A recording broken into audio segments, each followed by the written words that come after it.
news of country singer Toby Keith's death, hitting a lot of North Texans hard. Hosts of 99.5 FM radio's Wake Up with the Wolf Terror Award and Ryan Fox joining us this morning to talk about it. You know, guys, I don't think many people realize just how difficult his cancer fight was. So it seems like it caught a lot of people off guard.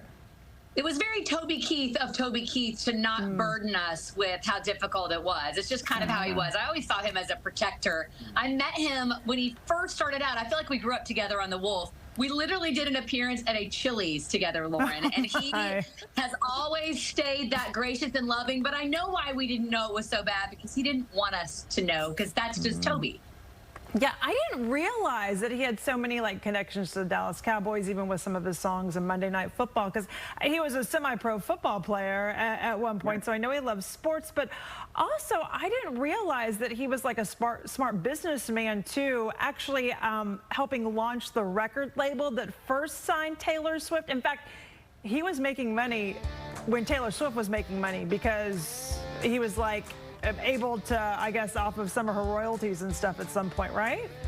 Yes. So, I mean, all the way up to the time that he passed away, he was getting this mailbox money from her royalties. Oh, wow. So every time he saw Taylor Swift on TV, he was smiling. He was getting that money, right? Yeah. So he got in on the ground floor with that, and there's all these ties with the Cowboys too. You may remember he did the Thanksgiving halftime show back in 2003, and then in 1993, this is floating around the internet right now. There's a version of his song "Should Have Been a Cowboy" where he changed the words to the stars of the day. So Troy Aikman, Emmett, Michael Irvin. Oh, that's This actually aired. You can see the video. It aired before an Eagles-Cowboys game.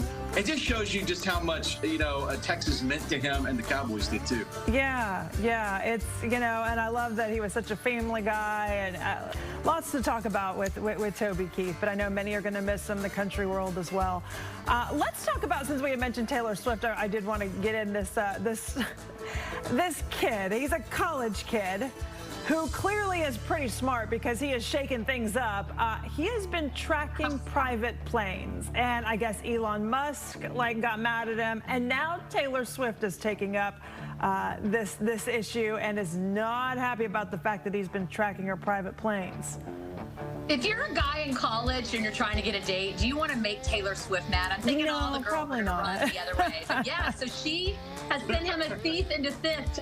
He's apparently telling people where her planes are going to land, and then people who kind of scare her are showing up. I mean, basically, she has no privacy at all. I mean, I don't care how big of a star you are. You should be able to land at an airport without people showing up that you didn't invite there to see you. So it looks like he's saying fair speech, because this is FAA information. It's out there, right? It's public info.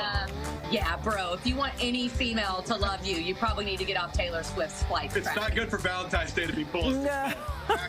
Oh, no.